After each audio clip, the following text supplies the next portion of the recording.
सभी विद्यार्थियों को नमस्ते। दिल्ली पुलिस एग्जाम्स के लिए मैथ की कक्षा में आपका पुनः स्वागत है भाई। तो ये 20 चैप्टर हमने बोले थे भाई, 20 चैप्टर करने हैं। आज लास्ट क्लास है भाई, एरिया पेरीमीटर 19वां चैप्टर हमने कल स्टार्ट किया था, तो उसकी दूसरी क्लास है आज। इसके बाद एक चैप्टर और रह जाएगा आपका वॉल्यूम सरफेस एरिया, फिर आपका ये सिलेबस खत्म हो जाएगा। इसके बाद हमने फिर पीवाईक्यू की प्रैक्टिस करनी है भाई, फिर चैप्टर वाइज पीवाईक्यू की प्रैक्टिस कराऊंगा, फिर उसके बाद मिक्स्ड पीवाईक्यू कराऊंगा। तो मतलब कंप्लीट बढ़िया ढंग से सिलेबस कराएंगे आपका, कोई खाना पूर्ति नहीं भाई, ठीक है। तो हमने ये 20 क्वेश्चन कर लिए थे भाई, अब 21वें क्वेश्चन पे आ जाते हैं भाई। 21वें क्वेश्चन से स्टार्ट कर लेते हैं। तो पिछली क्लास में हमने क्या किया था भाई, पिछली क्लास में ट्राइंगल और सर्कल के एरिया पेरीमीटर के फार्मूले लिखे थे भाई, ठीक है कि नहीं। अब सर्कल जो है, अगर सर्कल के अंदर सर्कल है, सर्कल के अंदर सर्कल है,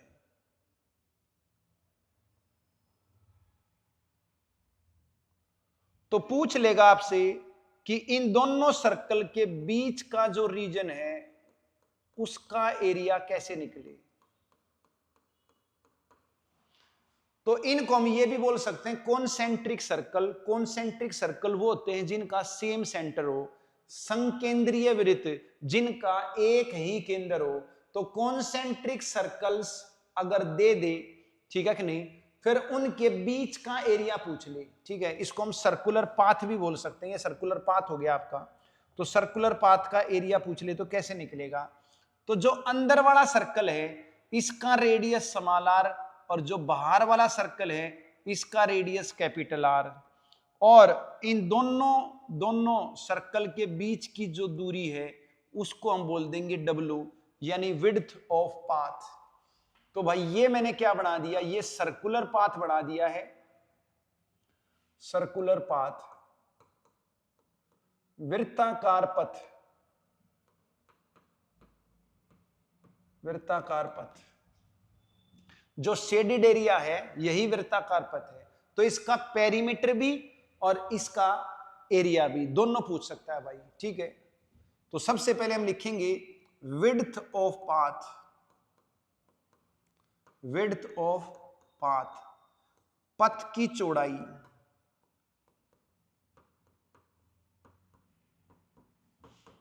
तो भाई outer radius, outer radius minus inner radius, ये फार्मूला रहेगा आपका। आउटर रेडियस बाह्य त्रिज्या माइनस अंतः त्रिज्या, capital R minus small R. तो इस पाथ की चौड़ाई आ जाएगी, ठीक है कि नहीं। फिर पेरीमीटर ऑफ पाथ पूछ सकता है आपसे, पेरीमीटर ऑफ पाथ, पथ का परिमाप। तो क्या करना है, अंदर वाले सर्कल की सरकमफ्रेंस और बाहर वाले सर्कल की सरकमफ्रेंस जोड़ दोगे भाई, ठीक है नहीं। तो बाउंड्री लेनी है, तो एक बाउंड्री ये वाली ग्रीन और एक ये वाली ग्रीन, दोनों ग्रीन बाउंड्रियों को जोड़ दोगे तो 2 पाई कैपिटल आर प्लस में 2 पाई स्मॉल आर, और 2 पाई आपका कॉमन आ जाएगा, तो capital R plus small R, ठीक है। फिर है एरिया ऑफ पाथ, पाथ का एरिया रहेगा pi into capital R square minus small R square, और भाई A square minus B square का फार्मूला होता है आपका A plus B into A minus B. तो pi into R square minus R square बोलो, या pi into R plus R into R minus R बोलो, आपकी मर्जी भाई, कोई दिक्कत होनी नहीं चाहिए। हटा दूं भाई से। अब क्वेश्चन क्या कह रहा है भाई, क्वेश्चन कह रहा है 7 मीटर चौड़ा एक वृत्ताकार पथ है, ठीक है कि नहीं, जो एक वृत्ताकार पार्क के गिर्द चलता है जिसकी त्रिज्या 18 मीटर है, पथ का क्षेत्रफल बताओ। तो ये एक सर्कुलर पार्क है, ये एक सर्कुलर पार्क है, ठीक है। इस पार्क का रेडियस 18 है, इसके बाहर चारों ओर एक पाथ है, ये पाथ है, इसके बाहर चारों ओर इस पाथ का एरिया बताना है। तो बाहर वाले सर्कल का जो रेडियस हो जाएगा वो कैसे निकलेगा, इस पाथ की चौड़ाई दे रखी है, इस पाथ की चौड़ाई दे रखी है 7, तो कैपिटल आर कैसे निकलेगा, स्मॉल आर प्लस में चौड़ाई, तो 18 प्लस 7 में 25 आ जाएगी भाई। तो बाहर वाले सर्कल का रेडियस 25 आ जाएगा। अब इस पाथ का एरिया आपने जान लिया है, पाथ का एरिया होता है pi capital R square minus small R square. Pi की वैल्यू 22/7, कैपिटल आर निकाल लिया है, स्मॉल आर में इस पाथ की चौड़ाई जोड़ दी तो कैपिटल आर आ गया 25, स्मॉल आर आपका 18 था। यहां पर ए स्क्वायर माइनस बी स्क्वायर का फार्मूला लगा लोगे, ए प्लस बी, तो 25 प्लस 18 हो जाएगा 43, 25 में से 18 गए 7, 7 से 7 कट जाएगा, 22 तिया 66, 22 चौक 88 और 6 94, 946 एरिया आ गया भाई। क्लियर है? तो डायरेक्ट फार्मूला लगाया है और कुछ नहीं किया भाई, फार्मूला याद होना चाहिए। आगे चलते हैं।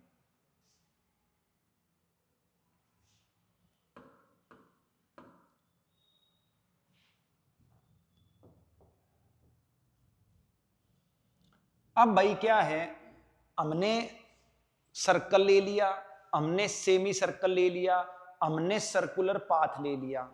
अब हम लेंगे सेक्टर। क्या लेंगे? सेक्टर त्रिज्यखंड। तो सेक्टर यानी कि त्रिज्यखंड।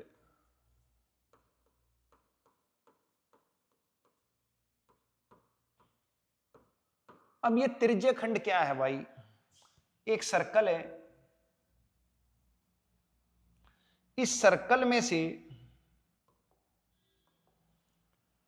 ठीक है, एक ये आपकी एक पिज्जा लगा लो और पिज्जा में का एक स्लाइस काट लिया जाए, तो ये आपका सेक्टर कहलाएगा। ठीक है ना, जैसे पिज्जा होता है, पिज्जा में से एक स्लाइस काट लिया जाए तो इसको हम क्या बोलेंगे भाई? इसको सेक्टर बोलेंगे। तो इस सेक्टर का एरिया निकालना होगा, इस सेक्टर का पेरीमीटर निकालना होगा, ठीक है कि नहीं? लेकिन उसके लिए क्या होगा, उसके लिए जो ये सर्कल की बाउंड्री है, तो बाउंड्री का कितना हिस्सा हमने लिया है, बाउंड्री का कितना हिस्सा कटा है, ठीक है कि नहीं, इसको हम बोलेंगे एल। एल का मतलब है लेंथ ऑफ आर्क। ये एक आर्क है, ये चाप है, ठीक है कि नहीं, सर्कल की बाह्य जो बाउंड्री है उसका कुछ पार्ट चाप हो गई, तो लेंथ ऑफ आर्क। तो इसकी लंबाई कैसे निकलेगी? इसकी लंबाई तभी निकलेगी जब हमें यह पता होगा कि ये चाप है सेंटर पे कितने का एंगल बना रही है। मान लिया थीटा एंगल बना रही है भाई, ठीक है कि नहीं? तो लेंथ ऑफ आर्क का फार्मूला है 2 पाई आर थीटा अपॉन 360 डिग्री। तो भाई ये रेडियस, ये रेडियस, ठीक है भाई। तो 2 पाई आर थीटा बाई 360 डिग्री लेना है, लेंथ ऑफ आर्क आ जाएगी। पेरीमीटर कैसे निकलेगा इसका? पेरीमीटर आपको पता है बाउंड्री होती है, तो बाउंड्री एक तो ये चाप हो गई और ये दो रेडियस हो गई, तो इस लेंथ ऑफ आर्क में दोनों रेडियस जोड़ देंगे, पेरीमीटर आ जाएगा। फिर मुझे एरिया निकालना है, तो एरिया निकलेगा भाई pi R square theta upon 360 degree. इससे आपका क्या आ जाएगा? इससे आपका एरिया आ जाएगा। या फिर आप यूं भी कह सकते हो हाफ इंटू में एल इंटू आर, ठीक है ना, लेंथ ऑफ आर्क इंटू में रेडियस और बाय में 2, तो एरिया आ जाएगा। ये लगाओ चाहे ये लगाओ, बात बराबर है, आंसर सेम आएगा आपका, ठीक है कि नहीं भाई? तो अगर सेक्टर आ जाता है तो उसका पेरीमीटर पूछ सकता है, उसका एरिया पूछ सकता है, ठीक है, और लेंथ ऑफ आर्क पूछ सकता है, ठीक है कि नहीं? तो ये तीनों चीज आपको पता होनी चाहिए। अब हमने जो है इस सर्कल का टुकड़ा, ठीक है, सेंटर से काटा है। क्या काटा है? सेंटर से काटा है, जैसे केक को काटते हैं हम सेंटर से, पिज्जा का जो स्लाइस होता है वो काटते हैं सेंटर से, तो ये सेक्टर हो गया। अब अगर मान लिया मैं साइड से काट दूं, क्या काट दूं? साइड से, तो फिर वो बन जाएगा सेगमेंट। क्या बन जाएगा? सेगमेंट। अब उसको लिख लेते हैं भाई। तो segment of circle, segment of circle, इसको बोलेंगे वृत्तखंड। क्या बोलेंगे भाई? वृत्तखंड। तो ये एक सर्कल है और इस सर्कल का साइड से एक टुकड़ा काट लिया, तो ये आपका क्या हो जाएगा? ये आपका सेगमेंट हो जाएगा। रोटी का साइड से टुकड़ा काट लें तो आपका वो सेगमेंट बन गया। उसका एरिया निकालना है, कैसे निकालेंगे? तो हमें ये पता होना चाहिए कि जो ये आर्क कटी है, इस आर्क ने सेंटर पे कितने का एंगल बनाया। तो मान लिया थीटा का एंगल बनाया और ये आपका रेडियस है और ये आपकी जो एक जीवा थी, एक कोड थी, तो इसकी लंबाई AB है। ठीक है भाई। तो मुझे अगर निकालना है इसका पेरीमीटर, क्या निकालना है? पेरीमीटर। तो इस लाइन यानी कोड बोलेंगे इसको, तो कोड AB प्लस में आर्क AB। कोड मतलब जीवा, जीवा AB प्लस में चाप AB। तो जो AB चाप है और जो जीवा है उनको जोड़ देना है। ठीक है कि नहीं? अब जीवा की लंबाई कैसे निकलेगी? जीवा की लंबाई,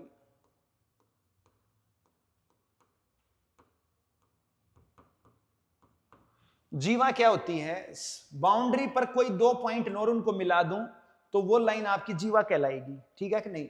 डायमीटर भी एक जीवा ही है, डायमीटर भी एक जीवा ही है, व्यास जो है वो भी जीवा ही है। तो सबसे लार्जेस्ट कोड जो है वो डायमीटर है। ठीक है कि नहीं? तो डायमीटर भी एक कोड ही होती है, लेकिन वो लार्जेस्ट होती है। उसके अलावा भी कोड हो सकती है।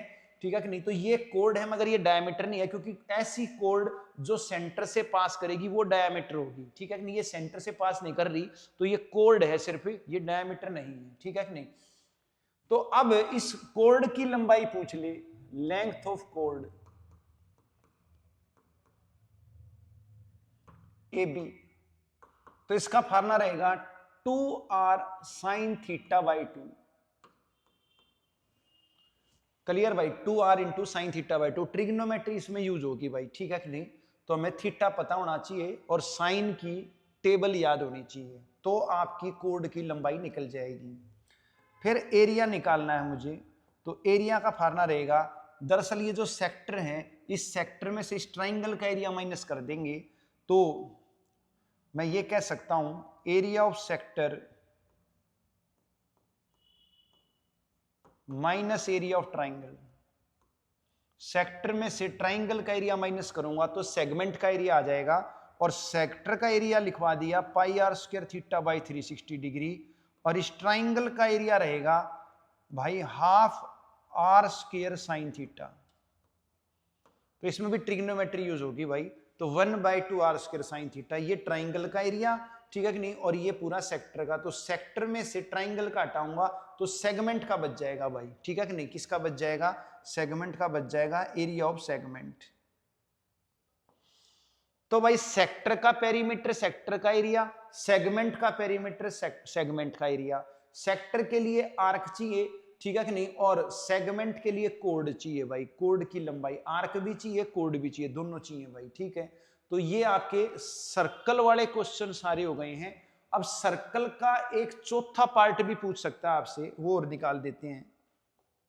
इसको बोलेंगे quadrant of circle. Quadrant of circle, circle का चौथा पार्ट, इसको हम बोलेंगे चतुर्थांश। चतुर्थांश, सर्कल का चौथा हिस्सा, फोर्थ पार्ट। तो इसका एरिया पूछ लेगा। ये रेडियस है, ये भी रेडियस है। तो पेरीमीटर हो जाएगा भाई इसका पेरीमीटर हो जाएगा पाई आर बाई 2 प्लस में 2r। अगर अप्रोक्सीमेट वैल्यू निकाल लो तो ये हो जाएगी 25/7r। ये अप्रोक्स वैल्यू है भाई, लगभग मान निकल जाएगा इससे। और एरिया बोले तो सर्कल का चौथा हिस्सा कर दो भाई पाई आर स्क्वायर बाय 4। तो सर्कल के बेस पे जितने भी आपके फार्मूले थे वो मैंने सारे लिखवा दिए हैं, मतलब सेमी सर्कल का लिखवा दिया, सर्कल का लिखवा दिया, क्वाड्रेंट ऑफ सर्कल लिखवा दिया, सेक्टर का लिखवा दिया, सेगमेंट का लिखवा दिया, सर्कुलर पाथ का लिखवा दिया। तो इसके बाहर कुछ नहीं आना भाई, ठीक है कि नहीं। इन्हीं में से क्वेश्चन आ जाएगा आपका, जो आपका सिलेबस है वो इसी में से आ जाना है। तो अब मैं क्वेश्चन पे आ जाता हूं भाई। क्या कह रहा है, 21 सेंटीमीटर रेडियस वाले एक सर्कल की जो आर्क है वो 72 डिग्री का एंगल बना रही है। कोई आर्क है, ये सेंटर पे 72 डिग्री का एंगल बना रही है भाई, ठीक है। तो रेडियस है 21 है, तो लेंथ ऑफ आर्क बताओ भाई। तो सीधा फार्मूला लगाना है भाई, लेंथ ऑफ आर्क का फार्मूला है 2 पाई आर थीटा बाई 360 डिग्री। तो 2 इंटू 22/7, रेडियस आपका 21 और थीटा है आपका 72/360।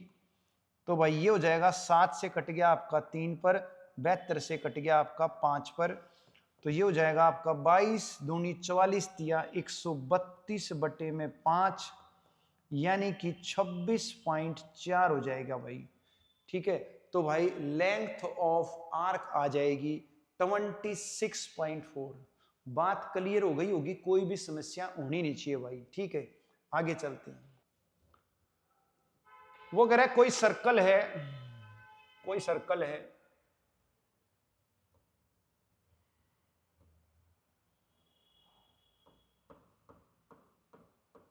सेक्टर का एरिया 77 दे दिया भाई, सेक्टर का एरिया 77 दे दिया। एंगल बन रहा है भाई, एंगल बन रहा है 45, ये 45 का एंगल बन रहा है। तो कह रहा है सर्कल का रेडियस बताओ भाई, क्या बताओ, सर्कल का रेडियस बताओ। तो भाई एरिया का फॉर्मूला क्या है, pi R square theta by 360 degree. तो पाई की वैल्यू हो गई 22/7, रेडियस मुझे पता नहीं, थीटा 45 है, अपॉन 360 डिग्री और इज इक्वल टू 77। सोल्व कर लेंगे भाई। तो भाई ये हो जाएगा आपका 11 से कट गया 11 दूनी 22, 11 से कट गया 7 पर, 45 से कट गया आपका 8 पर, 2 से कट गया आपका 4 पर, R square is equal to 7 गुणा में 28, यानी कि ये हो गया 14 का स्क्वायर। तो रेडियस 14 आ गया भाई, क्लियर। तो रेडियस ही पूछा था भाई, कोई भी दिक्कत होनी नहीं चाहिए, ठीक है कि नहीं। सीधा हमने सेक्टर का फार्मूला लगाया है, बाकी कैलकुलेशन है। तो एक बार फार्मूले याद है ना, बस पुट करने हैं, आसान चैप्टर है, डरने की जरूरत नहीं। हाँ फार्मूले याद करने पड़ेंगे भाई, फार्मूले याद है, सीधा पुट करना है।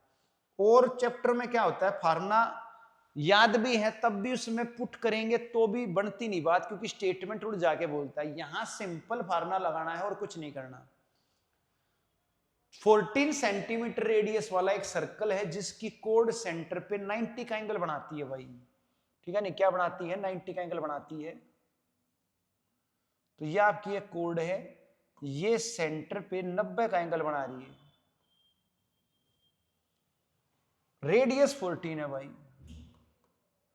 तो कह रहा है इस माइनर सेगमेंट का एरिया बताओ, क्या बताओ, इस माइनर सेगमेंट का एरिया बताओ। तो मैंने बताया था सेक्टर के एरिया में से ट्रायंगल का एरिया माइनस कर दो, सेगमेंट का एरिया कैसे निकलेगा, सेक्टर माइनस ट्रायंगल। अब सेक्टर का एरिया पाई, ठीक है कि नहीं, 22/7, आर स्क्वायर आर 14 है, ठीक है भाई, और थीटा है 90 डिग्री, बाय में 360, माइनस में इस ट्राइंगल का एरिया निकालना है, ठीक है। ट्राइंगल का एरिया बताया था 1/2 R square sine theta, sine की वैल्यू याद नहीं तो वैसे भी राइट ट्राइंगल बन गया। तो राइट ट्राइंगल का एरिया आपको पता है half into base into height होता है, half into base into perpendicular होता है। तो हाफ इंटू में बेस 14 इंटू 14, क्लियर। तो ऐसे भी निकलाएगा, ट्रिग्नोमेट्री की जरूरत नहीं, 7 से स्क्वायर काट दोगे भाई, सॉरी 7 से जो 14 का स्क्वायर 196 है, तो 196 7 से काटूंगा 28 पे कट जाएगा, ठीक है। फिर आपका 90 से 4 पे कट जाएगा, 4 से ये फिर 7 पे कट जाएगा, तो 22 सत्ते 154 आ गया, ठीक है, किसका, सेक्टर का एरिया। और 14 सत्ते 98 आपका ट्राइंगल का आ गया, तो भाई आपका 56 एरिया आ गया भाई, ठीक है कि नहीं। तो फर्स्ट आंसर आ गया भाई, तो 56 सेगमेंट का एरिया आ गया। तो भाई डायरेक्ट फार्मूला याद करना है, सेक्टर माइनस ट्राइंगल, ट्राइंगल का एरिया 1/2r² sin थीटा भी लगा सकते हो, बाकी राइट ट्राइंगल था तो half into base into perpendicular लगा लिया, तो और कुछ नहीं, बाकी कैलकुलेशन है भाई। अगले क्वेश्चन पे आ जाते हैं। अब भाई क्वाड्रिलेटरल के बेस पे क्वेश्चन आ गए हैं, ठीक है कि नहीं। तो ये तो इसमें तो क्वाड्रिलेटरल का कोई कंसेप्ट लगेगा नहीं, पर लिखवाऊंगा फार्मूले, अब इसके बाद क्वाड्रिलेटरल के ही फार्मूले लिखवा देते हैं, पर ये क्वेश्चन कर लेते हैं पहले, ये तो वैसे ही हो जाएगा। तो क्या कह रहा है क्वेश्चन, पढ़ोगे, एक डायगोनल है क्वाड्रिलेटरल का जो 40 सेंटीमीटर है, और उस डायगोनल पर अपोजिट एंड से परपेंडिकुलर डाल दिए जाते हैं, तो इस क्वाड्रिलेटरल का एरिया बताओ। तो पहले क्वाड्रिलेटरल बना लेता हूं भाई, एक क्वाड्रिलेटरल बना लेता हूं, और भाई इसका डायगोनल भी बना लेता हूं। फिर वो क्या कह रहा है, इस डायगोनल के अपोजिट जो वर्टेक्स हैं उनसे परपेंडिकुलर डाल दिए, तो ये परपेंडिकुलर डाल दिए, ठीक है कि नहीं। और इन परपेंडिकुलर की लंबाई है 7.5 और 8.6, 7.5 और 8.6, और डायगोनल जो है आपका वो है 40। तो इस पूरे क्वाड्रिलेटरल का एरिया बताओ। तो भाई मैं क्या करूंगा, इस क्वाड्रिलेटरल को दो हिस्सों में बांट देता हूं।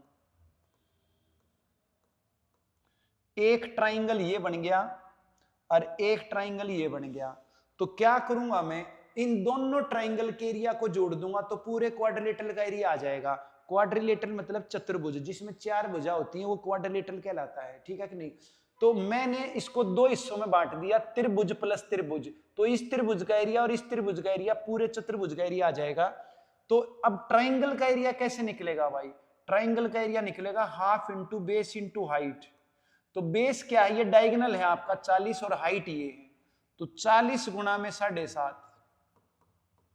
प्लस, अब इस ट्राइंगल का एरिया, तो हाइट ये है, बेस ये डायगोनल ही है, तो हाफ इंटू बेस डायगोनल है 40 और हाइट आपकी 8.6 है। क्लियर भाई। तो क्या हो जाएगा, दोनों ट्राइंगल के एरिया को जोड़ूंगा तो पूरे क्वाड्रिलेटरल का एरिया आ जाएगा, ठीक है। तो इसमें कोई क्वाड्रिलेटरल का कंसेप्ट या क्वाड्रिलेटरल का फॉर्मूला नहीं लगा, ट्राइंगल का ही एरिया लगाया है, तो दोनों ट्राइंगल का जोड़ूंगा पूरे क्वाड्रिलेटरल का आ जाएगा, बस इतना ही समझना है भाई, ठीक है। अब कैलकुलेशन है भाई, 2 से काट लेता हूं 20, 2 से काट लेता हूं 20, पॉइंट हटाऊंगा ये 0 कट जाएगी, पॉइंट हटाऊंगा 0 कट जाएगी, 75 दूनी 150 हो जाएगा, प्लस में 86 दूनी करूंगा तो भाई ये आपका 172 हो जाएगा, ठीक है कि नहीं। अब इनको जोड़ देते हैं भाई, तो 322 एरिया आ गया है। कोई दिक्कत नहीं होनी चाहिए भाई, इजी क्वेश्चन था, ठीक है कि नहीं। बस ट्राइंगल का एरिया पता होना चाहिए, half into base into height. Clear, आगे चलते हैं। अब भाई क्वाड्रिलेटरल के एरिया पेरीमीटर के फार्मूले लिख लेते हैं भाई। तो क्वाड्रिलेटरल में हम सबसे पहले लेंगे भाई ट्रेपेजियम। क्या लेंगे, ट्रेपेजियम। ट्रेपेजियम यानी कि समलंब। अब ये समलंब क्या होता है, एक ऐसा चतुर्भुज, ऐसा क्वाड्रिलेटरल जिसमें पैरेलल साइड्स का एक पेयर हो, ऐसा चतुर्भुज जिसमें समांतर भुजाओं का एक जोड़ा हो। तो बना के दिखा देता हूं भाई, ये आपका एक चतुर्भुज है और इसमें हमने क्या किया, इसमें हमने ये दो साइड पैरेलल ले ली, समांतर भुजा ले ली। पैरेलल साइड वो होती है जो कभी भी काटेंगे नहीं, उनको कितना ही एक्सटेंड करो, कितना ही बढ़ाओ, वो काटेंगे नहीं भाई, ठीक है कि नहीं। तो अब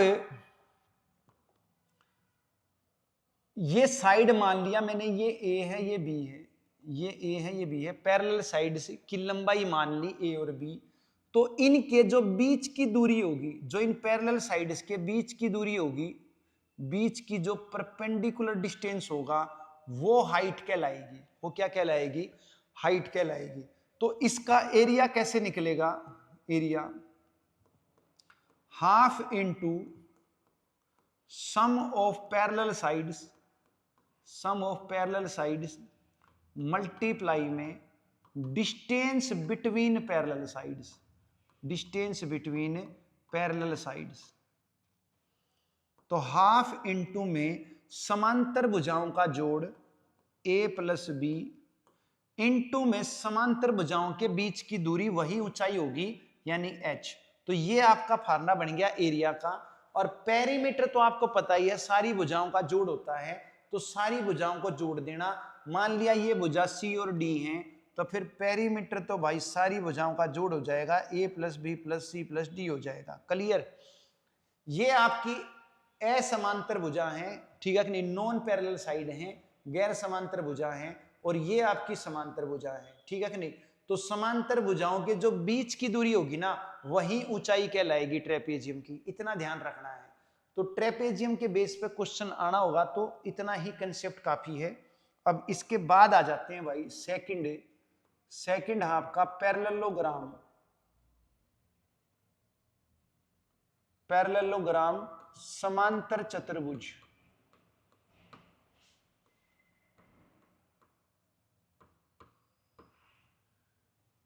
क्या होता है भाई पैरेललोग्राम समांतर चतुर्भुज?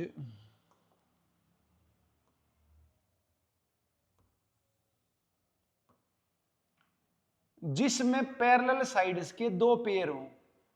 ट्रेपेजियम में तो पैरेलल साइड्स का एक ही पेयर था, ठीक है कि नहीं। यहां पर आपके दो दो पेयर हैं, ठीक है कि नहीं। तो ये दोनों समांतर भुजाएं हैं, ये वाली भी समांतर हैं और भाई ये वाली भी समांतर हैं।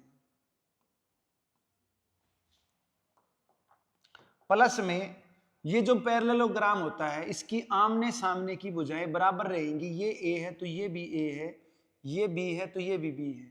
ट्रेपेजियम में क्या था, समलंब में क्या था, समांतर भुजाएं बराबर नहीं थी, ठीक है कि नहीं। यहां पर समांतर भुजाएं जो हैं वो बराबर हैं, आमने सामने वाली भुजा बराबर है, ठीक है कि नहीं। प्लस में और चीज क्या है भाई, जो इसके डायगोनल हैं, जो इसके डायगोनल हैं वो एक दूसरे को बाइसेक्ट करेंगे भाई। क्या करेंगे? बाइसेक्ट करेंगे। बाइसेक्ट का मतलब ये वाली लंबाई इसके बराबर होगी और ये वाली लंबाई इसके बराबर होगी। ये भी बात याद रखनी है भाई, ठीक है कि नहीं। तो इनके डायगोनल अलग अलग होंगे, तो डायगोनल को बोलेंगे विकर्ण, विकर्ण डायगोनल्स। आमने सामने के शीर्षों को मिलाने वाली जो लाइन होगी क्वाड्रिलेटरल में, उसको विकर्ण बोलेंगे भाई। डायगोनल बोलेंगे अपोजिट वर्टेक्स को मिलाने वाली जो साइड होगी आपकी। अब जो डायगोनल्स हैं वो D1 D2 ले लेते हैं, और ये दोनों बराबर नहीं है भाई, ये अलग अलग हैं। तो भाई D1 D2 मुझे निकालने हैं, तो एक रिलेशन है, ये याद रखना है भाई। D1 का स्क्वायर प्लस D2 का square is equal to 2 into में L का स्क्वायर प्लस B का स्क्वायर।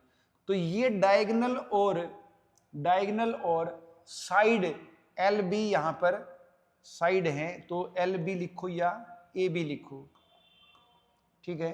तो A square plus B square.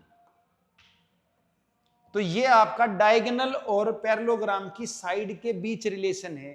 तो अगर दो साइड दे दे और एक डायगोनल दे दे, तो दूसरा डायगोनल यहां से निकाल सकते हो भाई। तो इसको याद रखना है भाई, ठीक है। फिर पेरीमीटर तो आपको पता ही है, सारी साइड का सम होता है, तो 2 इंटू ए प्लस बी हो जाएगा। और भाई एरिया हो जाएगा आपका base into height, base into height आधार गुणा में ऊंचाई। ये आपका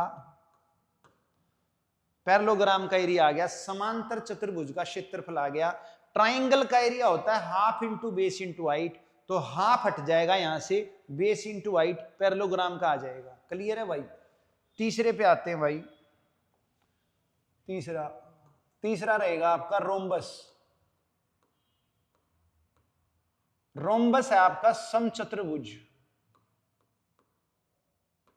समचतुर्भुज। अब समचतुर्भुज क्या होता है? जिसमें सारी भुजा बराबर होती हैं भाई, सारी भुजा बराबर हैं, सारी भुजा बराबर है।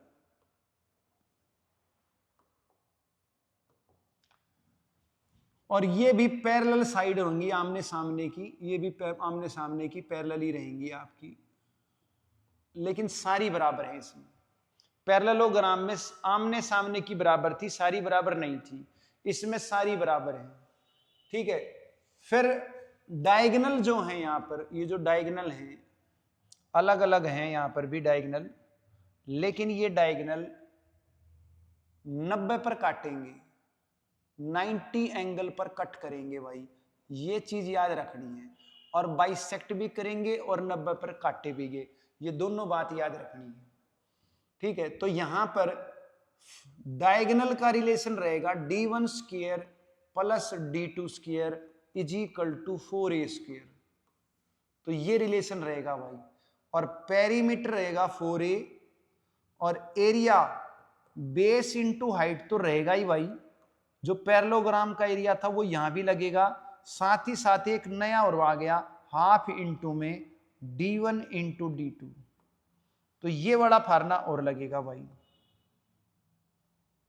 क्लियर? तो दो हो गए फार्मूले, बेस इंटू हाइट भी हो गया, half into d1 into d2 भी हो गया। क्लियर? तो ये रोम्बस के बेस पे हो गई क्वेश्चन, इतना ध्यान रखना है। डायगोनल 90 पे काटेंगे और बाइसेक्ट भी करेंगे। ठीक है, पैरेललोग्राम के डायगोनल 90 पे नहीं काटेंगे, इसके काटेंगे। बाइसेक्ट उसके भी कर रहे थे, इसके भी कर रहे थे, उसके डायगोनल इक्वल नहीं थे, इसके भी इक्वल नहीं है। ठीक है, ये चीज ध्यान रखनी है।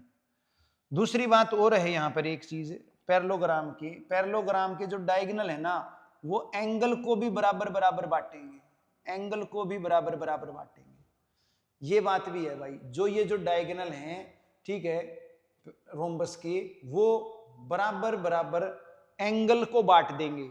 जो एंगल है, जैसे मान लिया सपोज करो ये 110 का एंगल है, तो 55 55 में बांट देगा, जबकि पैरेललोग्राम के नहीं बांटेंगे भाई बराबर, सिर्फ रोम्बस रोम्बस के बांटेंगे।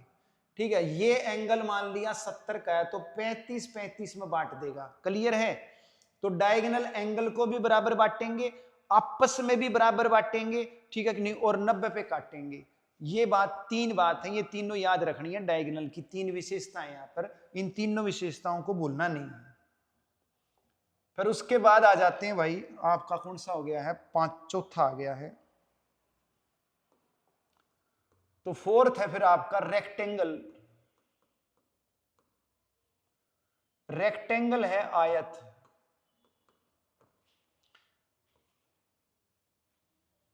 अब ये क्या है, एक ऐसा पैरेललोग्राम है, एक ऐसा पैरेललोग्राम है जिसमें हरेक एंगल 90 का बन जाए। ठीक है, कोई भी पैरेललोग्राम है उसमें हरेक एंगल 90 का बन जाएगा, तो उसको रेक्टेंगल बोलेंगे भाई। तो आमने सामने की भुजाएं बराबर हैं, जिसको हम एल बोल देते हैं, एल का मतलब लेंथ है, लंबाई कह सकते हो। फिर ये जो छोटी भुजा है इनको बोलेंगे बी, बी का मतलब ब्रेड्थ बोल सकते हो, ठीक है कि नहीं, चौड़ाई बोलते हैं, या डब्लू भी बोल सकते हैं इसको, विड्थ, ठीक है ना, ब्रेथ या विड्थ बोल सकते हैं इसको। तो भाई पेरीमीटर क्या हो जाएगा, पेरीमीटर हो जाएगा आपका सारी भुजाओं का जोड़। ठीक है, ये बी है तो ये भी बी है, ये एल है ये भी एल है, तो 2 इंटू एल प्लस बी हो जाएगा। और एरिया हो जाएगा लंबाई गुणा चौड़ाई, क्या हो जाएगा, लंबाई गुणा चौड़ाई। और इसके डायगोनल बराबर रहेंगे भाई, इसके डायगोनल बराबर रहेंगे, तो ये डायगोनल डी है तो ये भी डी है। क्लियर? तो डायगोनल कैसे निकलेगा भाई, रेक्टेंगल का डायगोनल निकलेगा L square plus B square का रूट, या यूं कह सकते हो पाइथागोरस थ्योरम लग गई भाई, पाइथागोरस थ्योरम से निकाल लोगे आप, ठीक है कि नहीं। तो ये पाइथागोरस राइट ट्रायंगल बन गया आपका, तो ये परपेंडिकुलर बेस और ये हाइपोटेनस निकल जाएगी आपकी, ठीक है, या सीधा याद रख लो। उसके बाद आ जाते हैं भाई नंबर 5 स्क्वायर। स्क्वायर यानी कि वर्ग, ठीक है। स्क्वायर क्या है? एक ऐसा रोम्बस है, एक ऐसा रोम्बस है जिसका हर एक एंगल 90 का है। तो सारी साइड बराबर, सारी साइड बराबर और हर एक एंगल 90 का, हर एक एंगल 90 का। तो ये डायगोनल है, दोनों बराबर रहेंगे, इसके भी डायगोनल।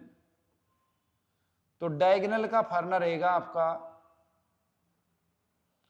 विकर्ण बोलेंगे इसको हिंदी में, विकर्ण का सूत्र रहेगा √2 इंटू साइड, और पेरीमीटर जो रहेगा वो 4a, और एरिया जो रहेगा वो रहेगा साइड का स्क्वायर, ठीक है। या फिर यहां पर एरिया दो तरीके से निकल सकता है, ठीक है कि नहीं, डायगोनल का स्क्वायर अपॉन 2।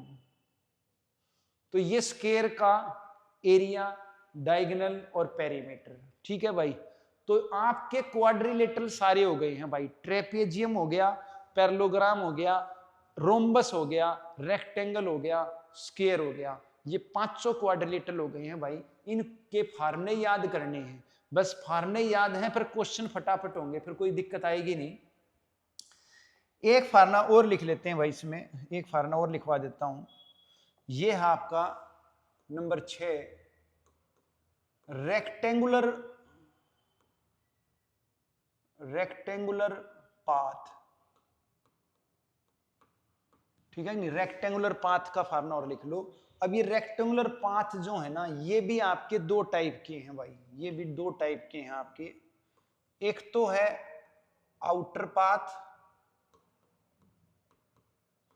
एक आपका इनर पाथ।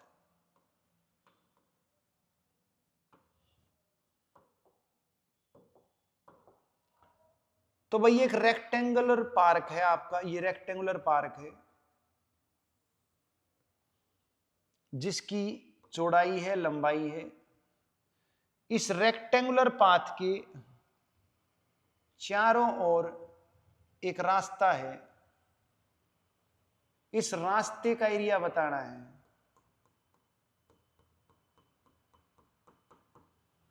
ठीक है भाई।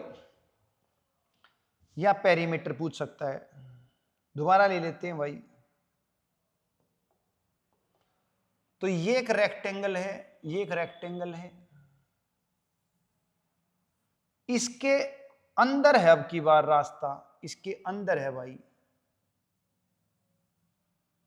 तो इसका एरिया पूछ लेगा आपसे,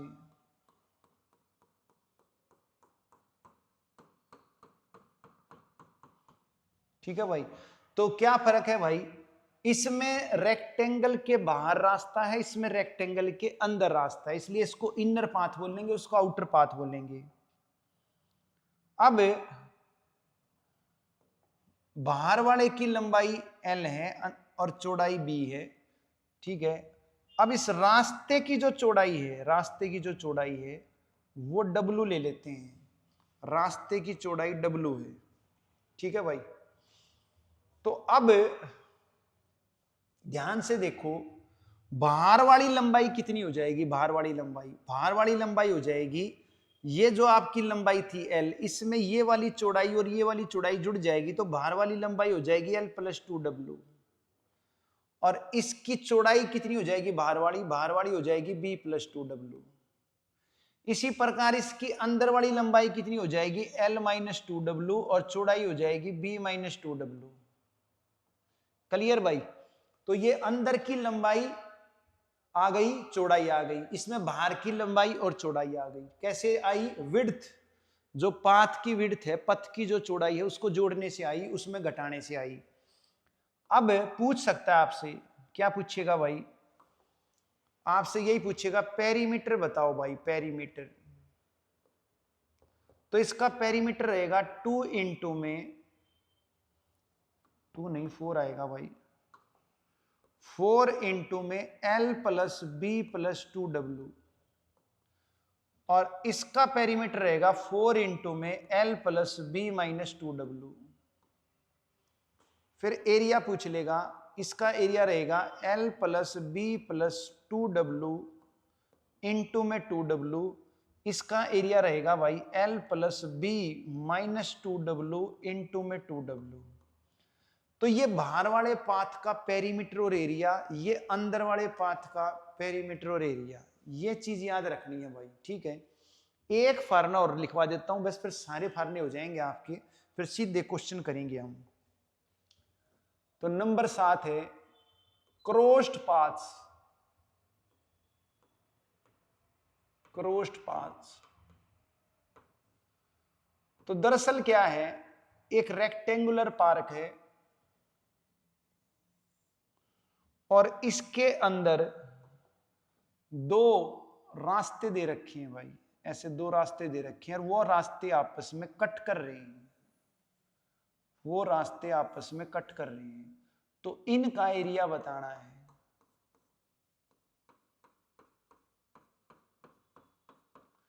इसकी चौड़ाई W मान लेते हैं रास्ते की, ठीक है, और जो पार्क था उसकी लंबाई L है और चौड़ाई आपकी B है।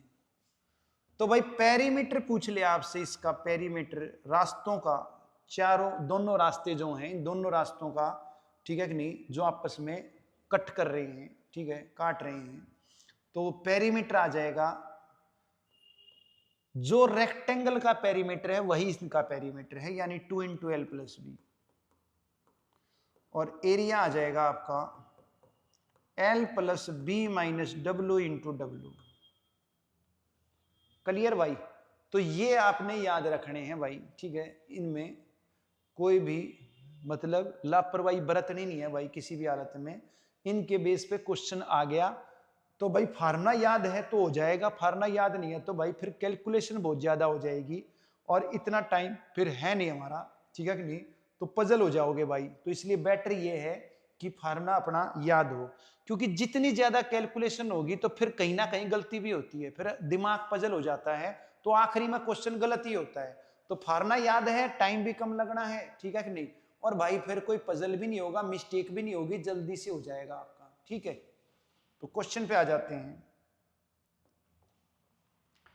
एक ट्रेपेजियम है भाई, जिसकी पैरेलल साइड्स 2-3 की रेशो में है, and their shortest distance is 12 if the area of the trapezium 480, longer side बताओ। ठीक है भाई, डायग्राम बना देता हूं। ये आपका पैरेललोग्राम नहीं लेना है, ये ट्रेपेजियम लेना है भाई। पैरेलल साइड देखते ही बच्चे पैरेललोग्राम ले जाएंगे, नहीं भाई, जो ट्रेपेजियम होता है उसमें भी पैरेलल साइड होती हैं। पैरेललोग्राम में आमने सामने के पैरेलल साइड्स के 2 जोड़े होते हैं, इसमें सिर्फ एक ही जोड़ा है, तो सिर्फ एक ही लेनी है। ये वाली नॉन पैरेलल है, ये पैरेलल है। क्लियर? तो पैरेलल साइड देखते ही पैरेललोग्राम मत बना देना, पूरा पढ़ो parallel sides of A trapezium, ठीक है। तो रेशो है पैरेलल साइड्स की 2-3 की, तो ये 2x, ये 3x। क्लियर? फिर उसने क्या बोला, इनके बीच की जो दूरी है वो 12 है, इनके बीच की दूरी जो है वो 12 है, और एरिया आपको पता है कैसे निकलता है, पैरेलल साइड्स का जोड़ इनटू में पैरेलल साइड्स के बीच की दूरी, और एरिया मुझे गिवन है भाई 480, तो ये 2 से कट जाएगा आपका 6 पर, तो 5×6 30x आ गया, 30 से काट दूंगा 16 पे कट गया, ठीक है कि नहीं। तो x की वैल्यू 16 आ गई। लंबी भुजा बताई थी, लंबी भुजा 3x है, तो x की जगह 16 रख दूंगा भाई, तो 48 आ गई सबसे लार्जेस्ट साइड। क्लियर? तो 48 आ गई, पैरेलल साइड में जो लार्जेस्ट है वो निकल गई अपनी 48। कोई दिक्कत होनी नहीं चाहिए भाई। तो आगे चलते हैं। अब क्वेश्चन फटाफट होंगे, फार्मूले लिख लिए हमने, एक बार जान लिए, ठीक है। फार्मूले में सीधे भी लिखे लिखाए दे सकता था, लेकिन जब मैं साथ साथ बता रहा हूं, फिगर बना रहा हूं, तो उसमें क्या कनेक्शन बनता है, माइंड में बैठते हैं आपके, ठीक है कि नहीं। तो भाई माइंड में बैठाने जरूरी है। लिखे लिखाए तो आपको गूगल पे ही मिल जाएंगे, ठीक है, लिखे लिखाए तो गूगल पे ही मिल जाएंगे, लेकिन क्या है, जब मैं साथ साथ बना रहा हूं, बता रहा हूं, तो वो दिमाग में बैठेंगे, ठीक है। तो 27वां क्वेश्चन एक पैरेललोग्राम है, एक पैरेललोग्राम है,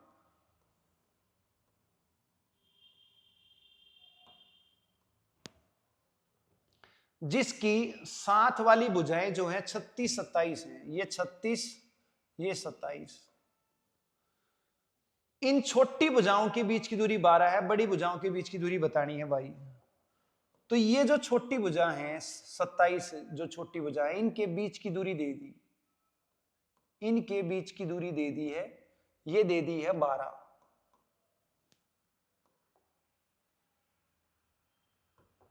ये 27 है, ये भी 27 है, ये 36 है, ये भी 36 है। तो बड़ी भुजा 36 हो गई है। तो बड़ी भुजाओं के बीच की दूरी बतानी है भाई, ये दूरी बतानी है, इसको हम x मान सकते हैं। पैरेललोग्राम का एरिया होता है बेस इंटू हाइट। कौन सा बेस? अगर ये वाला बेस लोगे तो ये वाली हाइट लेनी है, और ये वाला बेस लोगे तो ये वाली हाइट लेनी है। हाइट का मतलब क्या है? पैरेलल साइड्स के बीच की दूरी। तो पैरेलल साइड कौन सी लोगे? ये वाली लोगे तो ये बेस हो जाएगा, इनके बीच की दूरी हाइट हो जाएगी। अगर ये वाली पैरेलल साइड लोगे तो इनके बीच की दूरी हाइट हो जाएगी। तो बेस इंटू हाइट एरिया है, कोई सा बेस कोई सी हाइट लो, ठीक है कि नहीं। तो मैं अगर 36 गुणा x करूंगा, ठीक है, या मैं 12 गुणा 27 करूंगा, एरिया बराबर आएगा भाई। एरिया क्या आएगा? बराबर आएगा। तो बस इतनी सी बात थी। अब काटा पीटी है भाई, ठीक है। 9 तिया 27, 9 चौक 36, 4 तिया 12। तो लो भाई, जो बड़ी भुजा थी उनके बीच की दूरी 9 आ गई। तो बात क्लियर होगी भाई, कोई भी दिक्कत होनी नहीं चाहिए। नेक्स्ट क्वेश्चन पे आ जाते हैं। एक रोम्बस है भाई, जिसकी साइड जो है वो 10 है और डायगोनल 16 है, ठीक है। तो रोम्बस आपको पता है क्या होता है? जिसकी सारी साइड बराबर हो, सारी साइड बराबर हो। तो सारी साइड 10 10 है, सारी साइड 10 10 है। और आपको पता है जो इसके डायगोनल होते हैं वो 90 पे काटते हैं और बाइसेक्ट करते हैं। डायगोनल अलग अलग होते हैं, डायगोनल बराबर नहीं होते हैं। तो ये 90 पे काटेंगे और बराबर बराबर आपस में काटेंगे, ठीक है कि नहीं। तो भाई साइड है 10, साइड है 10, एक डायगोनल 16 है, एक डायगोनल 16 है, ठीक है भाई। तो मान लिया ये वाला डायगोनल 16 है, तो ये 8 हो जाएगा, ये भी 8 हो जाएगा। तो अब पाइथागोरस थ्योरम लग जाएगी भाई इस ट्राइंगल में। इस ट्राइंगल में पाइथागोरस थ्योरम लगाओगे, 10 का स्क्वायर माइनस 8 का स्क्वायर। तो ये मान लिया बेस है, ये परपेंडिकुलर है, ये हाइपोटेन्यूस है। हाइपोटेन्यूस 90 के सामने वाली भुजा होती है, ठीक है कि नहीं। तो ये परपेंडिकुलर, ये बेस है, ठीक है नहीं। तो बेस कैसे निकलेगा? H square minus P square. तो ये आपका 36 का रूट 6 हो जाएगा। तो ये मेरी 6 आ गई, तो ये भी 6 आ गई। तो पूरा डायगोनल 12 बन गया। तो एक डायगोनल 12 आ गया, एक 16 आ गया। एरिया कैसे निकलेगा? आपको पता है half into D1 into D2। तो D1 12 है, D2 आपका 16, ठीक है कि नहीं। तो भाई 12 8 96 आ गया भाई। तो एरिया 96 आ गया। कोई दिक्कत नहीं होनी चाहिए भाई, ठीक है कि नहीं। बस रोम्बस की प्रॉपर्टी पता हो। मैंने आपको बताया था रोम्बस की प्रॉपर्टी क्या है। डायगोनल बाइसेक्ट करते हैं, 90 पे काटते हैं, एंगल को भी बाइसेक्ट करते हैं, साइड सारी बराबर होती है, ठीक है कि नहीं। तो प्रॉपर्टी याद है, कोई समस्या नहीं होगी भाई। एक रोम्बस है जिसके डायगोनल 8 और 6 हैं, तो साइड का स्क्वायर बताना है भाई। तो मैंने आपको रिजल्ट लिखवाया था D1 का स्क्वायर प्लस D2 का square is equal to 4a square, ठीक है कि नहीं। ये वाला रिजल्ट लगा दो भाई। तो डायगोनल 1 है 8, डायगोनल 2 है 6 और 4a स्क्वायर। तो ये हो जाएगा 64 36 100 is equal to 4a square. 4 से काटूंगा 25। तो भाई साइड का स्क्वायर पूछा था, साइड का स्क्वायर 25 आ गया। कोई दिक्कत नहीं होनी चाहिए भाई। नेक्स्ट। तो भाई फार्मूले याद होने चाहिए, मेन चीज वही है। तो रेक्टेंगल है एक, लंबाई और पेरीमीटर, लंबाई और पेरीमीटर होता है 2 इंटू एल प्लस बी। तो लंबाई और पेरीमीटर का अनुपात दे दिया 5:18। क्लियर भाई। यहां से लंबाई चौड़ाई का अनुपात निकालना है, तो अंदर वालों की गुणा बाहर वालों की गुणा। तो ये हो जाएगा 18L इज इक्वल टू, ये हो जाएगा 5 दूनी 10L प्लस 10B। 18 में से 10 गई, 8L is equal to 10B। तो LB की रेशो आ गई भाई 10:8, यानी कि 5:4। यही पूछी थी भाई। तो लंबाई चौड़ाई का अनुपात 5:4 आ गया।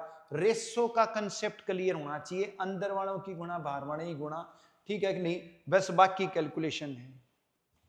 आगे चलते हैं। कोई रेक्टेंगल है जिसकी लंबाई में 50% वृद्धि कर दी, चौड़ाई में 50% वृद्धि कर दी, तो एरिया में कितने परसेंट वृद्धि होगी। ये क्वेश्चन आपका पिछली क्लास में भी आया था, सर्कल का था, यहाँ रेक्टेंगल का आ गया। दो तरीके बताए थे, एक तो बेसिक मेथड, एक शॉर्टकट मेथड, दोनों से देख लो। तो भाई एरिया होता है लंबाई गुणा में चौड़ाई। तो लंबाई जो पहले थी, ठीक है कि नहीं, वो मान लिया लंबाई आपकी 10 थी और चौड़ाई भी 10 थी, तो एरिया आपका 100 था। अब क्या होता है, लंबाई में 50% वृद्धि हो जाती है, तो 10 का 50% 5 हो गया, तो यानी 15 हो गई, ठीक है कि नहीं, 50% वृद्धि हो गई, ठीक है नहीं, 10 का 50% 5 और फिर बढ़ाऊंगा तो 15 हो जाएगी, तो ये भी 15 हो गई, तो ये हो गया आपका 225 से। तो एरिया जो है पहले से 125% बढ़ गया भाई, ठीक है कि नहीं। तो वृद्धि की मात्रा 125 है, ठीक है, इनिशियल 100 है, तो 125% वृद्धि हो गई। प्रतिशत वृद्धि आपको निकालनी आती है, नहीं तो डायरेक्ट फार्मूला बता दिया एरिया का, plus minus R1 plus minus R2, ठीक है, बाय में 100 plus minus R1 plus minus R2, ठीक है भाई। तो ये डायरेक्ट फार्मूला था, यही लगाना है आपने। प्लस तब लेना है जब वृद्धि है, माइनस तब लेना है जब कमी है, ठीक है कि नहीं।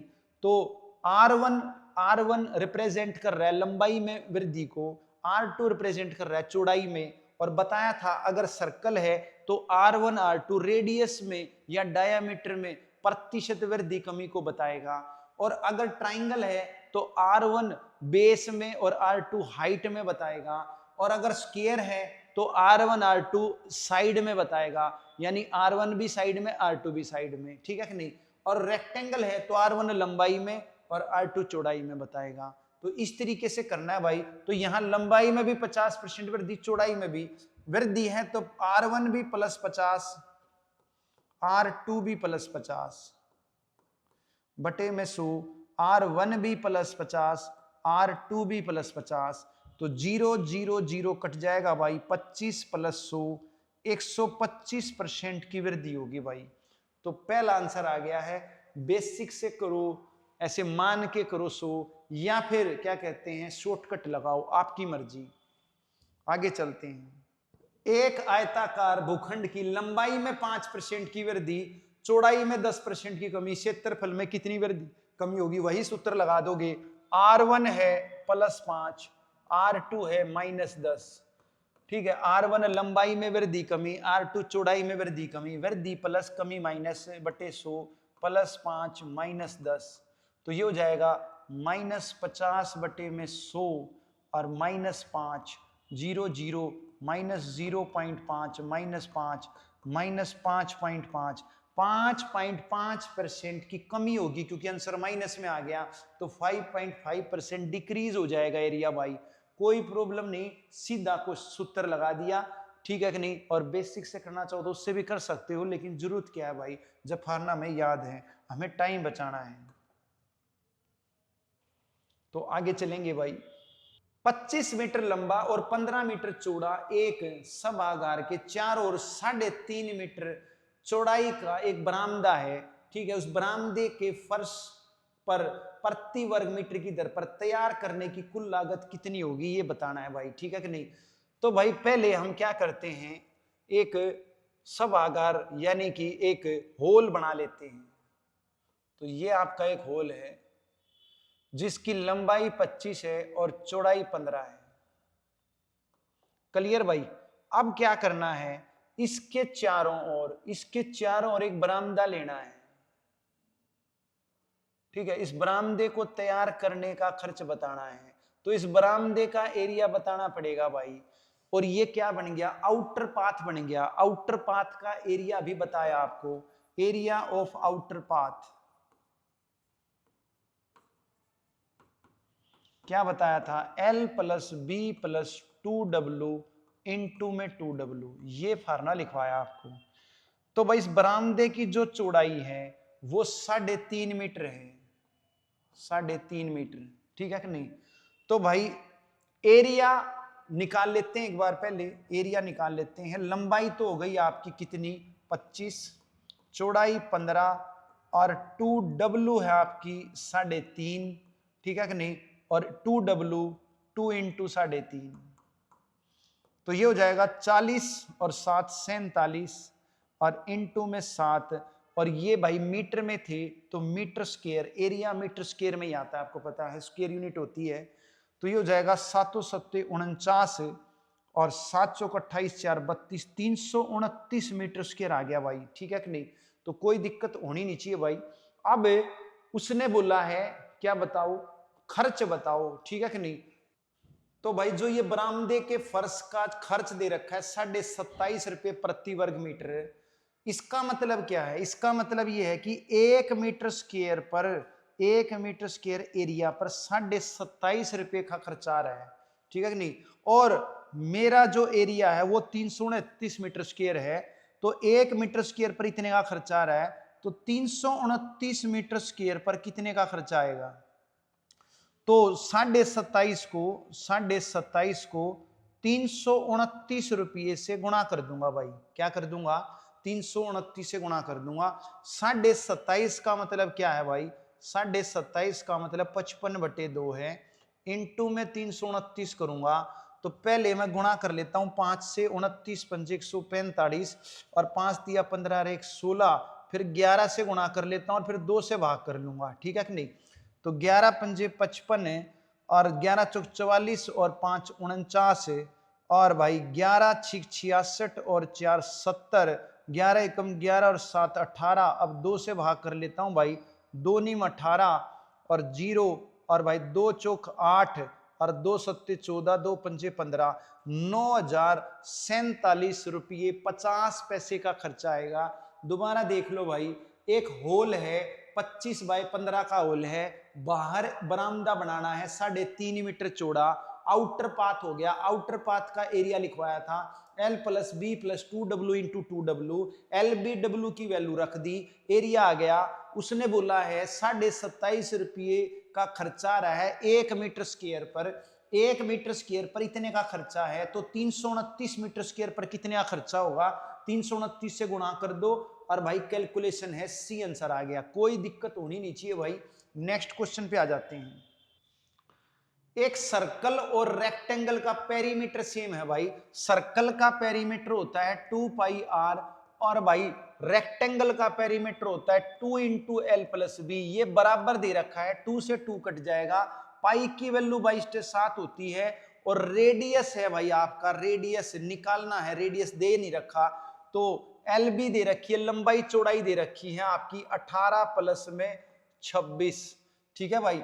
तो यहां से सोल्व कर लेते हैं भाई, आर 18 + 26 हो जाएगा आपका 44 और 7 इधर आकर मल्टीप्लाई हो जाएगा, 22 इधर आकर डिवाइड हो जाएगा, तो रेडियस 14 आ गया भाई, रेडियस कितना आ गया, 14 आ गया। सर्कल का एरिया पूछा है, सर्कल का एरिया होता है πr², पाई 22/7 r², इसलिए r तो निकालना ही पड़ेगा भाई अगर सर्कल का एरिया निकालना है। तो रेडियस 40 आ चुका है, पुट कर दो भाई, 14 × 14, 7 से काटूंगा तो 2 पे चला गया भाई, ठीक है कि नहीं। 14 दूनी 28, 28 दूनी 56, 56 और 5 61, 616 आपका एरिया आ गया भाई, क्लियर। तो पेरीमीटर इक्वल गिवन था, सर्कल का पेरीमीटर और रेक्टेंगल का पेरीमीटर इक्वल है, फार्मूला आपको पता है, पुट करना है, वैसे रेडियस की वैल्यू आ जाएगी, सर्कल का एरिया का फार्मूला आपको पता है, फिर रेडियस की वैल्यू पुट करनी है, ठीक है नहीं, एरिया आ जाएगा। नेक्स्ट क्वेश्चन पे आ जाते हैं भाई। एक 30 बाय 20 का रेक्टेंगुलर एरिया वो है, फील्ड है, तो भाई ये एक फील्ड है रेक्टेंगुलर जिसकी चौड़ाई तो 20 है और लंबाई 30 है। वो कह रहा है इस रेक्टेंगुलर फील्ड के कॉर्नर पर एक गाय बांध दी, ठीक है कि नहीं, कॉर्नर पर गाय बांध दी और गाय जिस खूंटे से बांधी है, ठीक है नहीं, उस रस्सी की जो लंबाई है वो आपकी 14 मीटर है। तो भाई 14 मीटर लंबी रस्सी से ये गाय बांध दी, ठीक है। तो ये जो गाय है वो ऐसे 14 मीटर रस्सी के साथ जब घूमेगी तो ये ऐसे घूम सकती है 14 मीटर लंबी रस्सी से, ठीक है कि नहीं। लेकिन यहाँ घास नहीं है, घास तो यहीं पे है, ठीक है कि नहीं। तो कितना एरिया चरेगी, कितना एरिया घास का चर सकती है, तो घास तो यहीं पे है ना, यहाँ तो घास है ही नहीं, तो तो ये क्या हो गया, ये सर्कल का चौथा पार्ट हो गया, क्वाड्रेंट ऑफ सर्कल हो गया। और सर्कल के क्वाड्रेंट का फार्मूला बताया था 1/4 पाई आर स्क्वायर, आर आपका 14 है, काट लो भाई, 28 से कट जाएगा 7 पर, 22 सत्ते आ गया 154।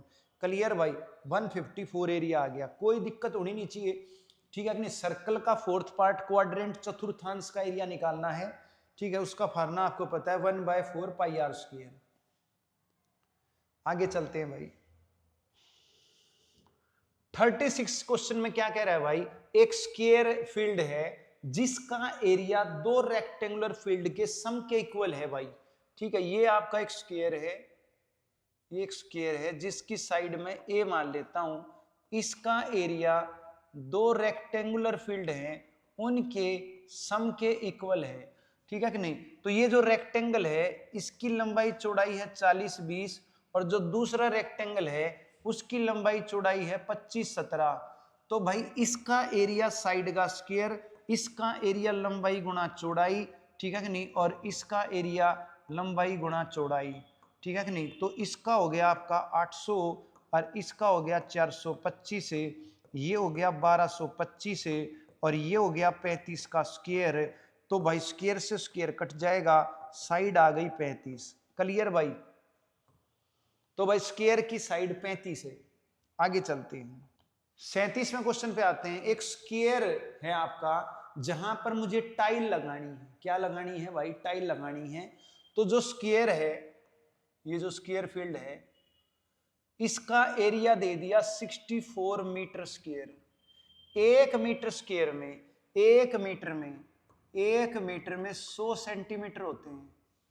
तो एक मीटर स्क्वायर में कितने होंगे, दोनों तरफ स्क्वेयरिंग कर दो, बोथ साइड दोनों तरफ स्क्वेयरिंग कर दो। तो एक मीटर स्क्वायर में हो जाएंगे आपके 10,000 सेंटीमीटर स्क्वायर। तो 64 मीटर स्क्वायर को मैं कह सकता हूं 64 गुणा में 10,000 सेंटीमीटर स्क्वायर। ये स्क्वायर का एरिया आ गया है। यहां पर मुझे टाइल लगानी है और एक टाइल की लंबाई 20 सेंटीमीटर है भाई, क्या है, 20 सेंटीमीटर है। और जो टाइल हैं वो भी स्क्वायर ही हैं, वो भी क्या हैं, वो भी स्क्वायर ही हैं। तो भाई कितनी टाइल लगेंगी, ठीक है कि नहीं, नंबर ऑफ टाइल्स निकालनी है। तो नंबर ऑफ टाइल्स कैसे निकलेंगी, जहां पर टाइल लगानी है फर्श का एरिया, ठीक है कि नहीं, एरिया ऑफ फ्लोर, ठीक है, डिवाइडेड बाय में एरिया ऑफ वन टाइल, ठीक है भाई। फ्लोर का एरिया जहां टाइल लगानी है वो है 64 और 4 टाइम्स 0 सेंटीमीटर स्क्वायर। और टाइल का एरिया साइड गुणा साइड, क्योंकि स्क्वायर टाइल है, ठीक है नहीं, वर्गाकार टाइल है, तो भुजा गुणा भुजा एरिया आ जाएगा। भुजा है 20 सेंटीमीटर, तो 20 सेंटीमीटर इंटू 20 सेंटीमीटर, तो centimetre into centimetre, centimetre square cut जाएगा, 0 0 2 0 कट जाएंगी, 2 दूनी 4 से कट जाएगा 1600। तो 1600 टाइल लगेंगी भाई। क्लियर है, तो सेकंड आंसर आ गया। आगे चलते हैं भाई,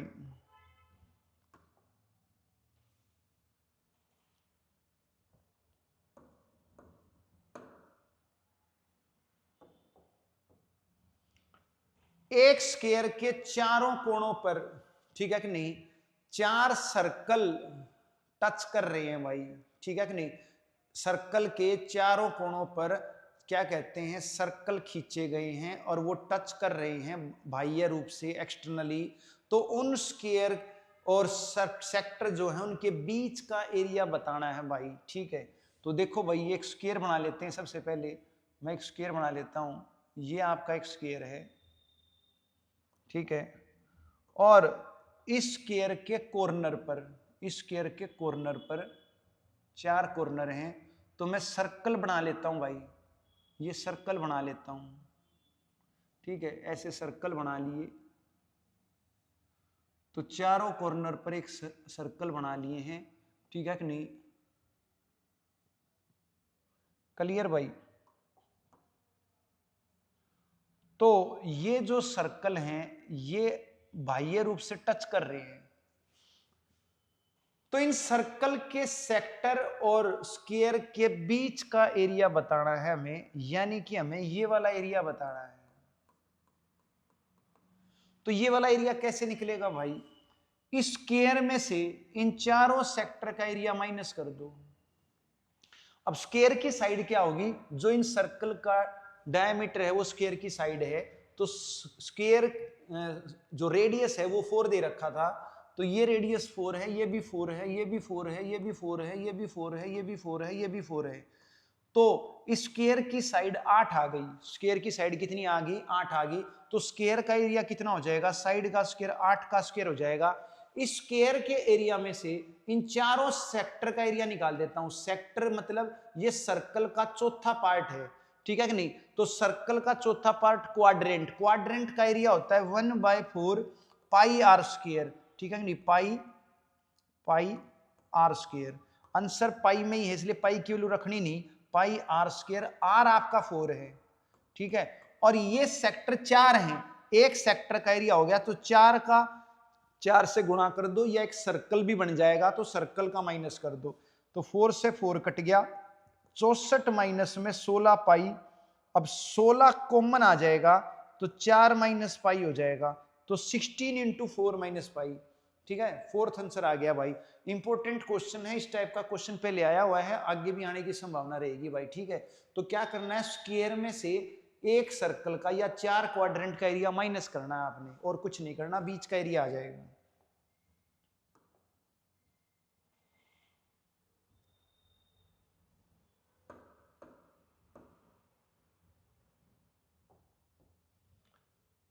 दो मीटर स्क्वायर एरिया वाले स्क्वायर में अंदर जो सर्कल बनाया है उसका एरिया बताना है भाई, ठीक है। तो देखो भाई, दो चीज हैं, एक तो स्क्वायर के अंदर सर्कल बन जाए, और एक स्क्वायर के बाहर सर्कल बन जाए। ये दोनों ही चीज इंपॉर्टेंट है भाई, इसके बेस पे क्वेश्चन आ सकता है, ठीक है भाई। अगर स्क्वायर के अंदर सर्कल बन रहा है तो जो स्क्वायर की साइड है उसका आधा रेडियस होगा, तो जो रेडियस होगा वो साइड का आधा होगा, ठीक है। और साइड रेडियस का डबल होगी कह सकते हो आप, ठीक है। अगर स्क्वायर के बाहर सर्कल है तो जो स्क्वायर का डायगोनल है, जो स्क्वायर का डायगोनल है वो सर्कल का डायमीटर होगा, वो सर्कल का क्या होगा, डायमीटर होगा, ठीक है कि नहीं। तो डायगोनल क्या होता है, डायगोनल होता है √2 इंटू साइड, √2 इंटू साइड, ठीक है कि नहीं।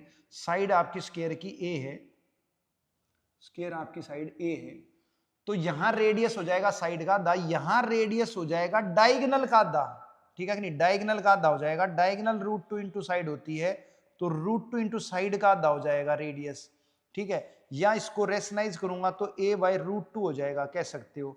तो साइड बाय √2 हो जाएगा रेडियस, ठीक है कि नहीं, अगर बाहर सर्कल है तो, और अगर अंदर है तो साइड का आधा हो जाएगा।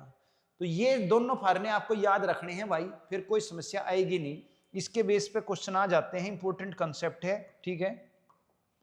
तो उसने बोला 2 मीटर स्क्वायर वाले एरिया, स्क्वायर में 2 मीटर एरिया वाले स्क्वायर में एक अंदर सर्कल खींचा गया है, ठीक है कि नहीं, तो उसका एरिया बताओ, ठीक है भाई। ये आपका स्क्वायर है, इसका एरिया 2 मीटर स्क्वायर है। अब इसके अंदर सर्कल खींच दिया, इसके अंदर सर्कल खींच दिया, तो उसका एरिया बताना है। तो मुझे क्या करना पड़ेगा, उस सर्कल का रेडियस निकालना पड़ेगा।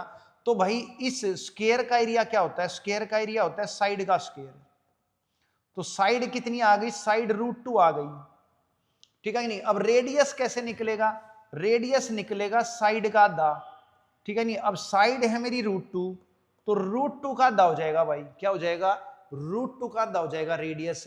और एरिया निकलेगा pi R square, pi R square, R मतलब √2/2 का स्क्वायर करना है, तो ये हो जाएगा पाई, √2 का स्क्वायर 2 हो जाएगा, 2 का स्क्वायर 4 हो जाएगा, तो यानी पाई/2 आ जाएगा भाई, क्या आ जाएगा, पाई/2। सेकंड आंसर आ गया भाई, ठीक है। डायरेक्ट फार्मूला हो गया आपका, बस इसको याद रखना है और कुछ नहीं करना। नेक्स्ट क्वेश्चन पे आ जाते हैं भाई।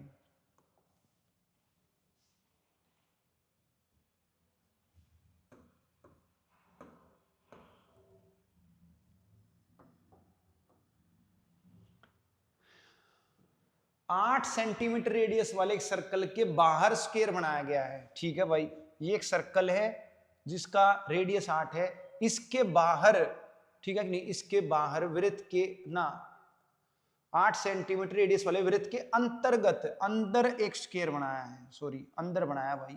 ठीक है, बाहर तो सर्कल है, ठीक है कि नहीं, बाहर सर्कल है, तो area of square inscribed in a circle, तो जो स्क्वायर है वो सर्कल के अंदर है, इंस्क्राइब्ड मतलब अंदर है, और रेडियस 8 दे रखा है भाई।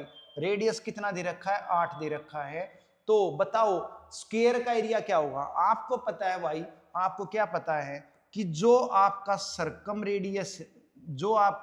रेडियस होता है स्क्वायर का, वो डायगोनल का आधा होता है। क्या होता है? डायगोनल का आधा होता है। क्लियर? अब सरकम रेडियस दे रखा है 8, तो यहां से डायगोनल कितना आ जाएगा? डायगोनल 16 आ जाएगा। क्लियर? और स्क्वायर का एरिया क्या होता है? डायगोनल का स्क्वायर अपॉन 2 होता है। तो डायगोनल 16 हो गया, 16 का स्क्वायर बटे में 2, तो 256 बटे में 2, 128 एरिया आ गया। कोई दिक्कत नहीं होनी चाहिए भाई, ठीक है नहीं? तो अगर अंदर सर्कल है तो उसका रेडियस कैसे निकलेगा? स्क्वायर के बाहर सर्कल है तो उसका रेडियस कैसे निकलेगा? बस ये बात क्लियर हो गई, कोई समस्या नहीं है भाई, ठीक है कि नहीं? तो ये अपने क्वेश्चन खत्म हो गए हैं भाई, चैप्टर हमने कंप्लीट कर लिया है, ठीक है नहीं? 2 क्लास में खत्म हुआ, या यूं कह सकते हो भाई, ठीक है कि नहीं, किसके फार्मूले मेन है। तो फार्मूले एक क्लास में हमने क्या किए? हमने एक क्लास में जो फार्मूले किए वो ट्राइंगल के किए और सर्कल के किए, ठीक है कि नहीं? फिर दूसरी क्लास में हमने क्या किए? दूसरी क्लास में सर्कुलर पाथ का किया, रेक्टेंगुलर पाथ का किया, ठीक है कि नहीं, सेक्टर का किया, सेगमेंट का किया। फिर उसके बाद क्या है? उसके बाद हमने क्वाड्रिलेटरल के किए भाई, पैरेललोग्राम का किया, ट्रेपेजियम का किया, रोम्बस का किया, रेक्टेंगल का किया, स्क्वायर का किया, और स्क्वायर के अंदर सर्कल बाहर सर्कल का किया। इसी प्रकार इक्विलेटरल ट्रायंगल के अंदर सर्कल और बाहर सर्कल पहली क्लास में किया। ये दोनों चीजें इंपॉर्टेंट हैं भाई, ठीक है कि नहीं? फार्मूले अपना याद करो, ठीक है? फिर क्वेश्चन तो अपने आप हो जाएंगे, क्वेश्चन में कोई समस्या आनी नहीं। और जो अगला चैप्टर है वॉल्यूम सरफेस एरिया का, उसमें भी भाई, उसमें भी इनके कंसेप्ट यूज होंगे, उसमें भी इनके फार्मूले यूज हो सकते हैं, तो इसलिए इंपॉर्टेंट चैप्टर है भाई। तो बस एक चैप्टर रह गया है, 2 क्लास में वो खत्म हो जाएगा भाई, ठीक है कि नहीं? तो फिर अपना कंप्लीट सिलेबस, फिर अपना प्रैक्टिस जो अपने चल रहे हैं वही चलेंगे, ठीक है? तो आज के लिए इतना ही भाई, पुनः सभी को नमस्ते।